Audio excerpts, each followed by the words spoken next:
Hello and welcome to another fantastic game of HoN from GameReplays.org. So this one today is between NYU and POL. I'm Sengar as usual, and with me is my camera carry on. But little bit of a treat. I've got a fellow co-caster today. It's Con88. He's going to just run you through some of the lineups and bans. Hi guys, how's it going? So POL with the first ban, they started off by banning Vindicator, followed by Defiler, Accursed, Blacksmith, Demented Shaman and Corrupted Disciple. So, a bit strange, I haven't seen a Vindicator first ban in a while, and then they banned two babysitters as well, or support heroes from Accursed and with Demented Shaman, so it's not obvious to see what they're going for then. And then, yeah, again with POL starting off the picks, a very strong pick from Plague Rider, followed by Ophelia and Slither from NYU, and then Soul Stealer and Hellbringer from POL. So, you know, a lot of strong heroes there in the first 5 picks, definitely.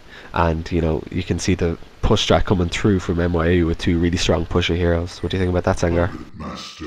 Yeah, it's definitely quite clear what they're going to be going for, trying to take out some early towers. But especially now with Pyromancer's recent changes with his fervor, you know, that dot can stack him on towers quite nicely, so that's going to help him quite a bit. And Puppet Master, that doesn't really need to be explained too much about how he's quite a good semi-carry, but what's interesting is just POL's lineup's going to be then, and how these last couple of picks are going to try and counter it, but doesn't look about it. What do you think of Major Bane?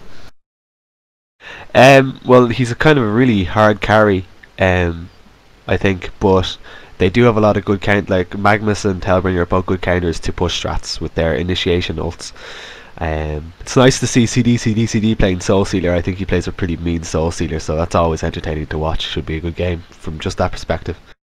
Let's see what the last pick here is for NYU. Yep, see what they try and make of this one. Plague Rider, last game I watched with NYU, I think it was actually, their Plague Rider pretty devastating, as you expect with that ultimate. Ripped apart a lot of heroes when he released it quite well.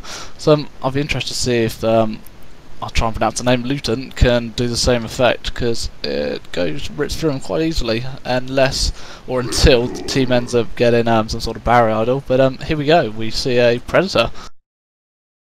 Yeah, another carry. Kind on the side of a hard carry there, so, but a solid pick nonetheless. I think Plague Rider is really good with heroes that can kill creeps, so the bounces only do damage to like enemy heroes. So you got Magnus and Soul Stealer, who are both really good at killing creep waves pretty instantly. So Plague Rider's ult, you know, with some good execution, can do devastating damage. Yep, Ophelia's creeps could get in the way though if she's around in the fight, whichever that may be. So but I still think it's still going to work out if you can get amongst them. But yeah, back to Predator though.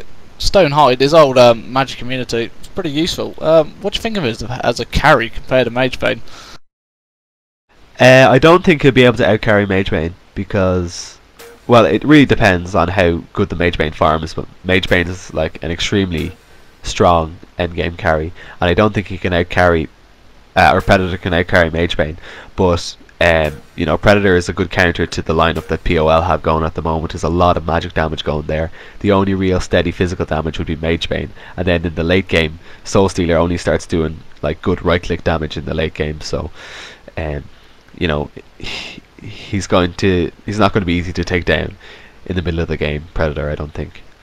But it all depends on, you know, I think it all depends on Mage Bane and Predator's farm, and, you know, whatever carry has the better farm, that team will have the edge.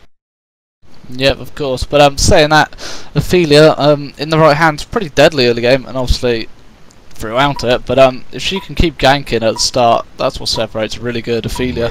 He can come into that lane and get some nice kills with Minotaur stuns, and then follows up. That's going to help whichever hero for NYU is soloing down bottom. But let's see which way they all follow out into their separate lineups.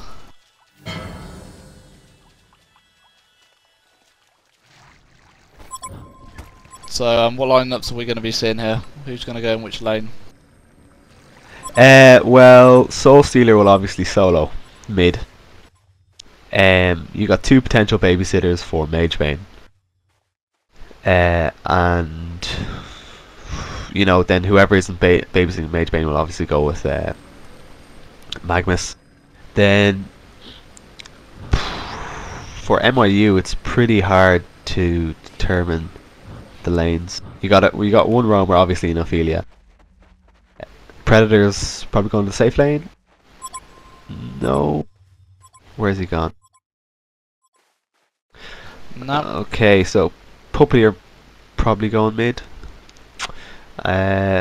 Looks like Pyro and Predator going top. Yeah, Slither's going to solo could bottom. have Sliver could have quite a hard time bottom though against this Plague Mage Bane. He's obviously not, unless Ophelia keeps supporting him, he's not going to get a huge bit of farm against the combined efforts of those two, I'd expect at least. But MIU looks like they're going to have runes, not going to be challenged at all. Yeah, you can see Slither doesn't have counter wards, but they use the Flying Courier to scout out what Mage Bane would do there. I'm not sure if they saw Mage Bane with the Courier, but Mage Bane's gonna most likely block that creep spawn with wards, but he doesn't do it. Nope, chooses not to just yet. Maybe because he didn't see Ophelia around. Yeah, worried that early gank. Hasn't even spotted the rune either. Put one across that. I'm guessing they'll swap round and Plague might do it in a little while.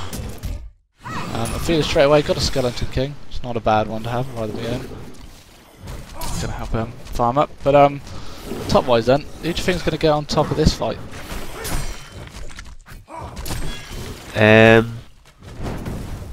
Well, it's not. Neither are particularly strong lanes, really.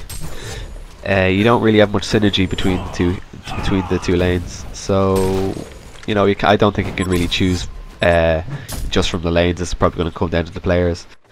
But I think POL putting Magnus in the safe lane. It's obviously pretty important that he gets his Blink Dagger early, so they're going to prioritize Magnus's farm over, say, Mage Bane or Soul Stealers, so you know they can counter those early pushes with a Magnus ult after Blink Dagger. Yep, definitely. But yeah, strange lanes. Just having a quick look then. But the only reason I can think why they waited so long to place that ward was just because, as you can see, Ophelia does have Revelation, so maybe they were hoping that she would have laid it straight away, but obviously not anymore. Middle-wise then, let's see who's getting on top of that one then. Well, I think Soul Stealer is going to destroy Puppet because, like, I've never liked Puppet as a solo mid, to be honest. And Soul Stealer is probably the best. Oh, Bloodlust top. Yep, and Magnus follows suit. Hellbringer manages to try and harass them, but no, trading one apiece then. Obviously, just caught the edge of that. Both of us, I believe. But if we look mid, Pubmaster continues to deal some whiplash though. Every 5 hits crit seems to do quite a bit of damage. But as you said, when Soul Stealer starts leveling up, and his hands and just his passive ability Soul Steal is going to start kicking in. Probably help him take over. Definitely, and as soon as he gets the bottle, he has a huge advantage. And you know, since Puppeteer has no use for runes, Soul Stealer's favourable to get the rune control as well. So, oh, Magnus coming in, getting in the stun just before he gets silenced. I think Puppet's going to go down here. He does. It's a good job from Magnus coming mid. Yep, always a good ganker, able to go in with his Lava Surge. Now got invisibility on the way up. But Sliver's not handling himself too badly down bottom though. Plague Rider keeps nuking him. But Sliver's packed with him a lot of HP regen items, as you'd expect. And is doing his best just to keep harassing. Able to stack that toxicity, keeping Mage Bane at bay as well. Yeah, kind of poor job from that lane there. I would have thought that Plague Rider would be doing a better job abusing Slither